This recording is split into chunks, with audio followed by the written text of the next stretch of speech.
Breaking చూస్తున్నాం. శీతాకాల సమావేశాల మొదటి రోజు ఎంపీ రేణుకా చౌదరి పార్లమెంటుకు సునకాన్ని తీసుకురావడం చర్చనీయాంశమైంది.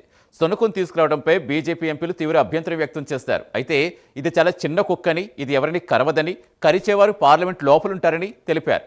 ఈ ప్రభుత్వానికి జంతువులంటే ఇష్టం లేదని రేణుకా చౌదరి చెప్పారు.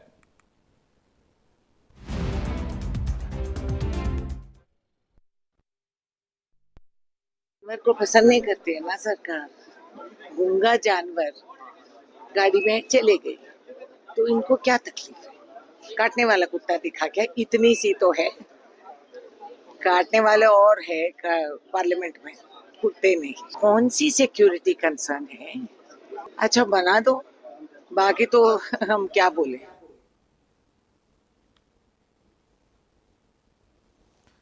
రైట్. శీతాకాల సమావేశాల మొదటి రోజు ఎంపీ రేణుకా చౌదరి పార్లమెంటుకు సునకాన్ని తీసుకురావడం ఇప్పుడు చర్చగా మారింది. సునకాన్ని తీసుకురావడంపై బీజేపీ ఎంపీలు తీవ్ర అభ్యంతరం వ్యక్తం చేశారు. అయితే ఇది చాలా చిన్న కుక్కని, ఇది ఎవరిని కరవదని, కరిచేవారు పార్లమెంట్ లోపల ఉంటారని రేణుకా చౌదరి కామెంట్ చేస్తారు.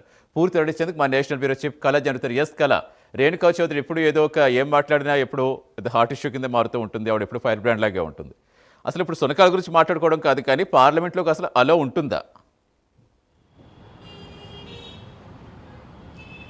సతీష్, ఈరోజు అంటే శీతాకాల సమావేశాలు ప్రారంభమైనటువంటి మొదటి రోజు ఒక్కసారిగా మాత్రము నిరసనలు, అటు ప్రతిపక్షాలు చేసేటటువంటి నిరసనలతో మరొకసారి లోక్సభ వాయిదా పడింది.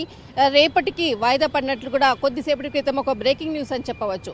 మరొక వైపు ఈరోజు మాత్రము ఏదైతే నిరసనలు తెలిపే దాంట్లో కాంగ్రెస్ తెలంగాణకు సంబంధించినటువంటి ఎంపీ ఇక్కడ మనకు వచ్చేసేసి రేణుకా చౌదరి తనదైన శైలిలో ఒక సెటరికల్గా గతములో ఏదైతే కుక్కలకు సంబంధించినటువంటి అంటే ఇక్కడ ఢిల్లీలో కుక్కలకు సంబంధించినటువంటి సుప్రీంకోర్టు వ్యాఖ్యలు అనుకోవచ్చు, అనేక విధాలుగా గవర్నమెంట్ తీసుకున్నటువంటి యాక్షన్స్ అనుకోవచ్చు, వాటన్నిటికీ ఒకే విధంగా ప్రశ్నించడము, తర్వాత మరి జవాబు చెప్పడం కూడా ఒక సెటరికల్గా ఈరోజు రేణుకా చౌదరి తన స్పెషల్గా తన వాహనములో ఒక కుక్కని తీసుకొని పార్లమెంటుకి తీసుకొని రావడం అన్నది అంటే లోపలికి ఎంట్రీ అవుతున్నటువంటి సమయంలో జర్నలిస్టులు వెంటనే చూసి మీరు అంటే శునకాన్ని తీసుకొని వచ్చారు అనేసి దీని కొరకు ప్రత్యేకంగా మీరు ఏమైనా ఎంట్రీ కొరకు పర్మిషన్ తీసుకున్నారా అని కూడా అడగడం జరిగింది.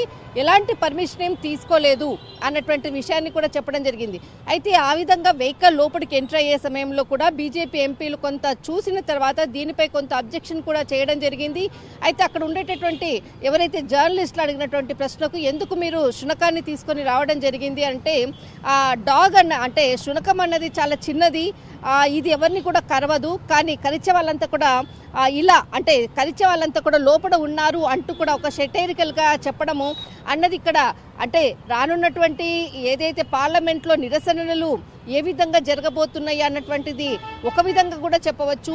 జంతువులపై ప్రభుత్వానికి ఉండేటటువంటి ఏదైతే ప్రేమ ఉందో, ఏ విధంగా అయితే దాన్ని ఏ విధంగా అయితే ఆ జంతువులపై వాళ్ళు వివక్షను చూయించారు అన్నట్టు దానికి కూడా ఒక్కసారిగా కూడా ఈ విధంగా తను డాగ్ని తీసుకుని రావడం అన్నది మాత్రం ఇక్కడ చాలా ముఖ్యమైనటువంటి ఫస్ట్ డే అని చెప్పవచ్చు.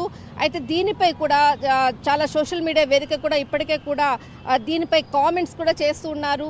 రేణుకా చౌదరి చేసినటువంటి విమర్శలు అనుకోవచ్చు, ప్రభుత్వానికి అంటే పార్లమెంట్లో తీసుకుని రావడం అన్నది కూడా చాలా తప్పు. ఒక ఎంపీ హోదాలో ఉండి డాగ్ని తీసుకుని రావడము ఎంతవరకు సబబు అంటూ కూడా కొంతమంది ప్రశ్నిస్తున్నారు. కానీ కొంతమంది మాత్రము ఖచ్చితంగా తను చేసినది ప్రభుత్వానికి తన నిరసన ఈ విధంగా తెలియచేసింది అంటూ కూడా మరికొంతమంది తనకు అంటే సపోర్టింగ్గా ఉండేటటువంటి ఇక్కడ ప్రతిపక్షాలకు సంబంధించినటువంటి ఎంపీలు కూడా కొంతమంది అన్నారు.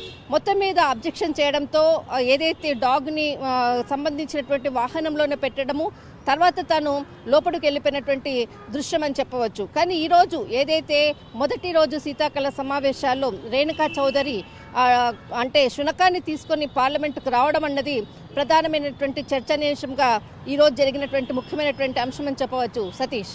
రైట్, థ్యాంక్ యూ కళ.